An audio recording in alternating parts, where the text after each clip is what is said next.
మన ప్రధాన ఆహార పంటైన వరి సాగులో పలు విధానాలు రైతులకు అందుబాటులో ఉన్నాయి. అయితే రైతులు ప్రాంతాన్ని బట్టి, నీటి వసతిని బట్టి అనుకూల విధానాలను ఆచరిస్తున్నారు. ప్రస్తుతం ఉత్తర కోస్తా జిల్లాలైన శ్రీకాకుళం, విజయనగరం, విశాఖపట్నం జిల్లాల్లోని రైతులు యంత్రశ్రీ విధానంలో వరి నాటే యంత్రం ద్వారా వరి సాగును చేపడుతున్నారు. ఈ విధానం ద్వారా వరి సాగుకు ప్రధాన ప్రతిబంధకంగా ఉన్న కూలీల సమస్య తీరుతుంది. ఎకరాకు 15 కిలోల విత్తనంతోనే దాదాపు 10 నుంచి 15% అధిక దిగుబడులు పొందే అవకాశం ఉంది. మరి యాంత్రీకరణ శ్రీ విధానంలో వరి సాగు వివరాలను మనకందిస్తున్నారు విజయనగరం జిల్లా ఏరువాక కేంద్రం శాస్త్రవేత్త డాక్టర్ ఎంఎంవి శ్రీనివాసరావు. యంత్రశ్రీ పద్ధతిలో మనం చూసినట్టుగైతే మరి యాజమాన్య పద్ధతులు చాలా జాగ్రత్తగా మనం అవలంబించాలి. నారు పెంపకం చూసినట్టుగైతే నారుని మనం ట్రేల్లో మనం పెంచుకోవాలి. ప్లాస్టిక్ ట్రేలు, మరి ప్లాస్టిక్ ట్రేలు మనం చూసినట్టుగైతే అడుగు వెడల్పు అలాగే 2 అడుగులు పొడవు ఉంటుంది. ఇలాంటి ట్రేలు సుమారుగా ఎకరానికి 80 ట్రేల్లో మనం నారు పెంచుకోవాలి. ముఖ్యంగా ఈ ట్రేల్లో నారు పెంచినప్పుడు మనం మట్టిని అలాగే గత్తాన్ని కలుపుకొని మట్టి బెడ్డలు అలాగే రాళ్ళు ముక్కలు అట్లా లేకుండా చూసుకొని ట్రేల్లో మనం 3 వంతులు మట్టిని బాగా మెత్తని మట్టిని నింపుకోవాలి. నింపుకున్న తర్వాత దాని మీద మనం 24 గంటలు నానబెట్టి 24 గంటలు మనం మండి కట్టిన విత్తనాలని మనం పలచగా విత్తుకోవాలి. మరి విత్తనానికి ఈ మట్టి నింపడానికి ఈ విత్తనానికి కూడా ఇటీవల కాలంలో మరి మిషన్స్ కూడా వచ్చాయి కాబట్టి ఈ ప్లాస్టిక్ టైల్లో ఈ పద్ధతిలో మనం ఈ మిషన్ వాడుకొని కూడా మనం విత్తనాలు మనం మట్టి నింపుకొని విత్తనాలు విత్తుకోవడానికి అవకాశం ఉంది. కాబట్టి ఆ మిషన్ వాడుకొని మనం ఈ ట్రేల్లో మట్టిని అలాగే విత్తనాలని మనం విత్తుకొని నారు పెంచుకోవాలి.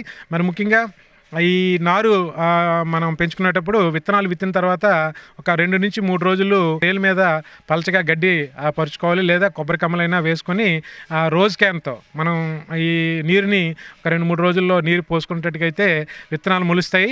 విత్తనాలు మొలిసిన తర్వాత ఈ పైన గడ్డిని అలాగే లేదా ఈ కొబ్బరి కమ్మల్ని తీసివేసేసి ఈ ట్రేలన్నీ వాళ్ళ దగ్గర నీడలో పేర్చుకొని మన నారుని పెంచుకోవాలి.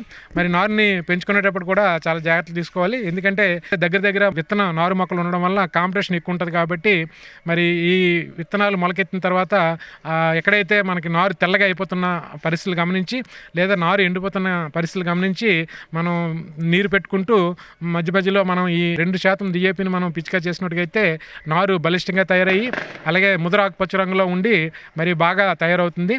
15 నుంచి 18 రోజుల వయసులో మనం ఈ నారుని మనం విత్తుకోవాలి. విత్తేటప్పుడు కూడా చాలా జాగ్రత్తలు తీసుకోవాలి. ట్రేల్లో పెంచిన నారుని మనం తీసుకొని ఉడుపు చేసే యంత్రంలో మనం ఏర్పాటు చేసుకోవాలి.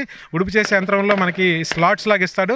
ఆ స్లాట్స్లో మన ఈ పెంచిన నారుని పెట్టుకొని మనం నాట్లు వేసుకోవాలి. మరి ముఖ్యంగా ఉడిచేటప్పుడు కూడాను వరుసకి సుమారుగా అడుగు వెడల్పులో ఉడుస్తాయి.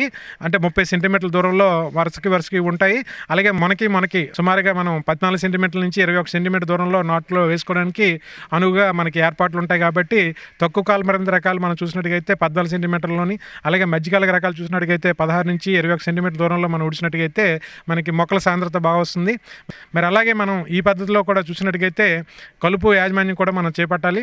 ఉడిచిన మనం అంటే నాట్లు వేసిన ఒక 3 నుంచి 4 రోజుల్లో మనకి ఆక్సాడయాజల్ మందు 35 గ్రాములు కానీ లేదా పైరుజాసల్ఫాన్ అనే మందు అయితే సుమారుగా 120 గ్రాముల మందుని ఒక లీటర్ నీటిలో కలుపుకొని 20 కేజీలు ఇసుకలో కలుపుకొని పొలంలో పలచగా నీరు పెట్టుకొని పొలంలో సమానంగా మనం జల్లుకున్నట్టుగైతే కలుపుని మనం సమర్థవంతంగా నివారించుకోవడానికి అవకాశం ఉంటుంది.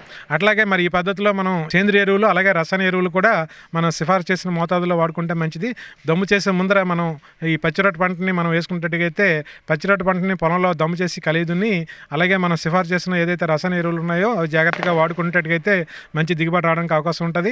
సిఫార్సు చేసిన ఎరువుల్లో మనం చూసినట్టుగైతే ఒక బస్తా DAP అలాగే ఒక 1/2 బస్తా యూరియా 1/2 బస్తా పొటాషు నాట్లు వేసే ముందర మనం ఈ ఎరువుల్ని వాడుకొని మనం నాట్లు వేసుకోవాలి యంత్రంతో. అలాగే మళ్ళీ విత్తిన సుమారుగా 25 నుంచి 30 రోజులు మంచి పిలకలు పెట్టే వయసులో కూడా సుమారుగా ఒక 25 నుంచి 30 కిలోలు యూరియా వాడుకోవాలి. మళ్ళీ అలాగే చిరుపట్ట దశలో కూడా మళ్ళీ 25 నుంచి 30 కేజీలు యూరియా ఒక 20 కేజీలు పొటాషు ఎరువులు వాడుకోవడం వల్ల కూడా మంచి దిగుబడి రావడానికి అవకాశం ఉంటుంది. అలాగే యంత్రంతో ఉడిచేటప్పుడు వరుసకి సుమారుగా ఒక అడుగు దూరం ఉంటుంది కాబట్టి మరి ఆ మధ్యలో మనం కోనోవేటర్ నడుపుకోవడానికి అవకాశం ఉంటుంది. కాబట్టి ఈ పవర్ కోనోవేటర్ కానీ లేదా మాన్యువల్ మనుషులతో నడిచే కోనోవేటర్ కానీ నడుపుకున్నట్టుగా అయితే మరి భూమిలో ఉన్నటువంటి వేర్లు బాగా గాలి అంది బాగా మంచిగా పిలకలు పెట్టడానికి అవకాశం ఉంది. కాబట్టి వీలైన దగ్గర మనం ఖచ్చితంగా ఈ కోనోవేటర్ నడపడం వల్ల మంచి లాభాలు ఉన్నట్టుగా గుర్తించడం జరిగింది.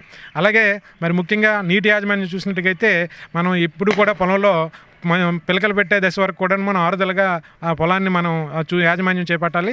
అలాగే చిరుపట దశ నుంచి మాత్రం 2 అంగుళాల నీరు ఉండేట్టుగా మనం చేసినట్టుగైతే మరి బాగా వెన్ను తయారవడానికి అవకాశం ఉంటుంది. కాబట్టి ఈ నీటి యాజమాన్యం కూడా రైతులు చేపట్టాలి. యంత్రశ్రీ పద్ధతిలో ముఖ్యంగా మన లాభాలు చూసినట్టుగైతే మనకు సుమారుగా ఒక 15 కేజీల విత్తనమే సరిపోతుంది. మరి కూలీల సమస్యను కూడా అధిగమించవచ్చు. అలాగే ఒకే రోజులో యంత్రంతో ఈ ఉడుపు చేయడం వల్ల 8 నుంచి 10 ఎకరాల్లో మనం ఉడుపు చేసుకోవచ్చు.